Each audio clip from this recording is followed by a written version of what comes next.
Hello, children. How are you? I hope you all are very fine. Children, this is your civics book, and we are reading chapter 1 on equality. This is the page number 8. In the previous video, we had seen different type of equality like kantha. We have seen standing in the one line in the morning for voting in equal with the upper class people, but in the evening time she stand in the line before the hospital with her daughter. This is shows the inequality of the India. In the previous video we also read about the two stories, the Juthan and the Ansari's family. So today we will see recognizing dignity. You have understood by now that the caste we are born into, the religion we practice, the class background we come from, whether we are male or female, these are often the things that determine why some people are treated unequally. Om Prakash Valmiki and the Ansaris are being treated unequally on the basis of differences of caste and religion. तो children, जैसे कि हमने पहले story में देखा ओम प्रकाश वाल्मीकि और अंसारीज के साथ कि वो कास्ट की और धर्म की अनइक्वालिटी की वजह से उन्होंने पार्शियलिटी झेली समाज से।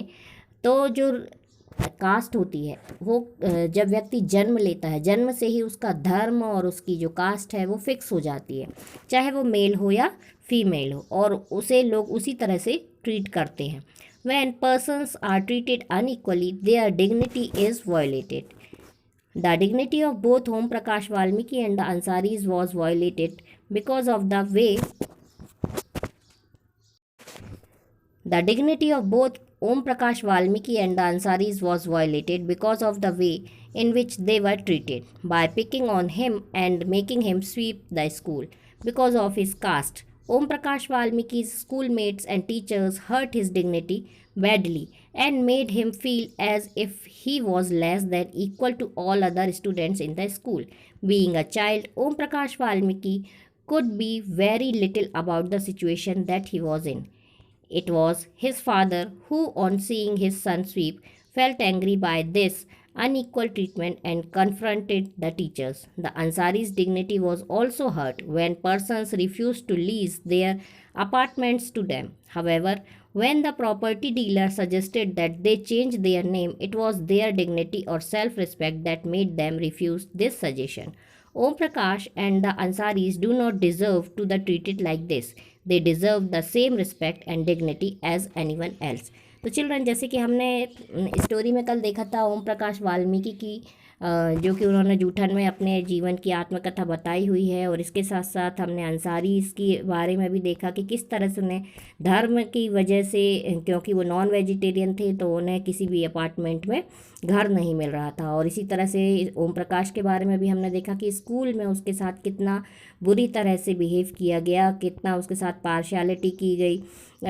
उसकी कास्ट की वजह से स्कूल में झाड़ू लगवाई गई, उसे पीने के लिए पानी नहीं दिया जाता था. तो ये जब उसके फादर ने देखा तो वो गुस्सा हुए और उन्होंने टीचर्स के साथ इस बात से उन्होंने बात भी की कि ये गलत तरीका है और ऐसे नहीं करना आपको चाहिए.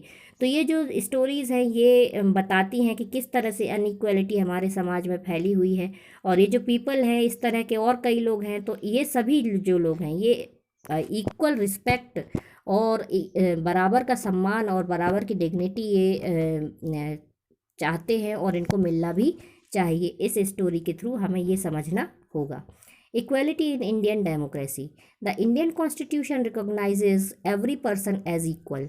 This means that every individual in the country, including male or female, persons from all castes, religions, tribes, educational and economic backgrounds are recognized as equal. This is not to say that inequality ceases to exist. It doesn't. But at least in democratic India, the principle of the equality of all persons is recognized.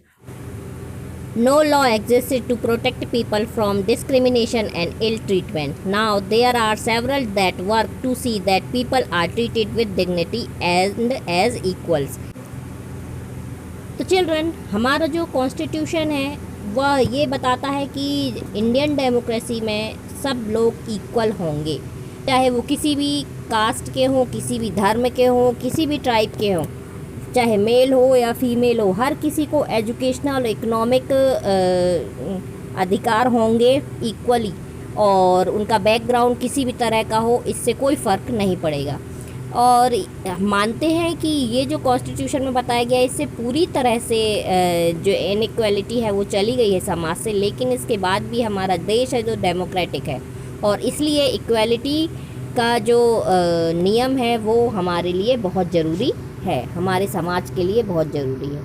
अब चाहे कोई भी हो, हमारा जो कानून है वह ये बोलता है कि किसी के भी साथ इल ट्रीटमेंट नहीं किया जाएगा, किसी भी के भी साथ भेदभाव नहीं किया जाएगा, या जैसे कि स्टोरी में हुआ वैसे किसी के भी साथ व्यवहार ना किया जाए, सभी को इक्वल अपॉर्चुनिटीज़ प्राप्त हों, सभी को इक्वल राइट्स प्राप्त हों।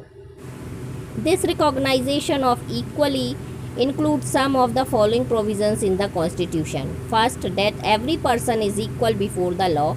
What this means is that every person, from the president of the country to a domestic worker, has to obey the same law. अब ये इक्वालिटी को बताने के लिए हमारे कॉन्स्टिट्यूशन प्रोविज़न दिए गए हैं। पहला प्रोविज़न तो ये है कि सभी लोग कानून के समक्ष समान होंगे, चाहे वो कोई भी हो। मतलब हमारा जो फर्स्ट पर्सन होता है, प्रेसिडेंट होता है, तो प्रेसिडेंट से लेकर डोमेस्टिक वर्कर हो, चाहे कंथा की तरह, ऐसे हर व्यक्ति जो कि भारत में रह रहे हैं, भारत के नागरिक हैं, वो सभी कानून के समक्ष समान होंगे। Second, no person can be discriminated against on the basis of their religion, race, caste, place of birth और वेदर दे आर फीमेल और मेल। और सेकंड ये है कि हर व्यक्ति, चाहे वो किसी भी धर्म का हो, किसी भी जाति का हो, किसी भी स्थान का हो, मेल हो, फीमेल हो, कोई भी हो, उसके साथ किसी भी प्रकार का भेदभाव नहीं किया जाएगा। Third, every person has access to all public places including playground, hotel, shops and markets. All persons can use publicly available wells, roads and bathing Ghats.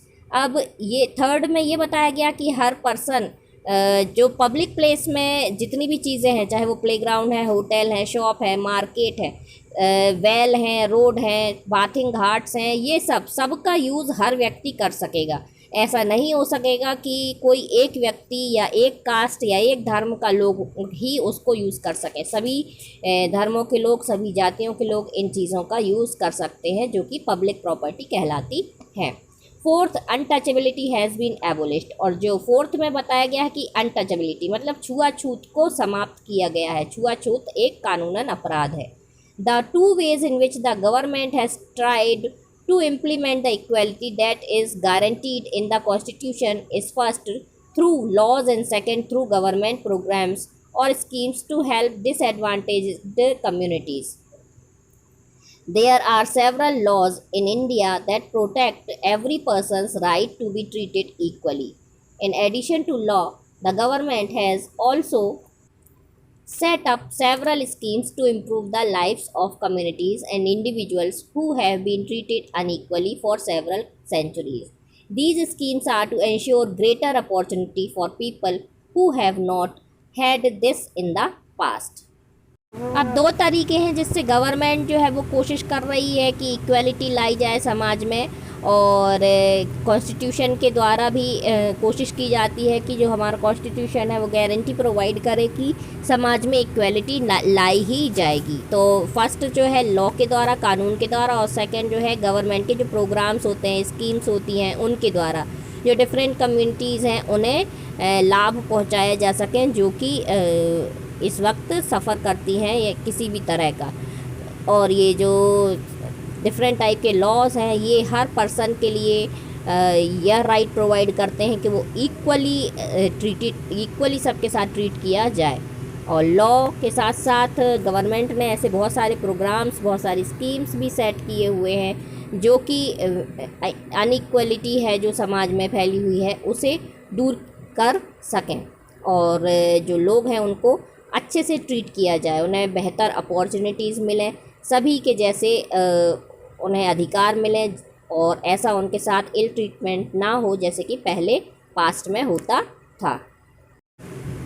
और इसके लिए चिल्ड्रन गवर्नमेंट ने बहुत सारी स्कीम्स भी चला रखी हैं। Mid day meal schemes school में चला रखी है, और इसके साथ साथ यह स्कीम के द्वारा गवर्नमेंट जो है वो एलिमेंट्री एजुकेशन जो है वह प्रोवाइड करना चाहती है बच्चों को, साथ ही साथ उनको फूड भी प्रोवाइड, न्यूट्रिशनल फूड भी उनको प्रोवाइड कराना चाहती है।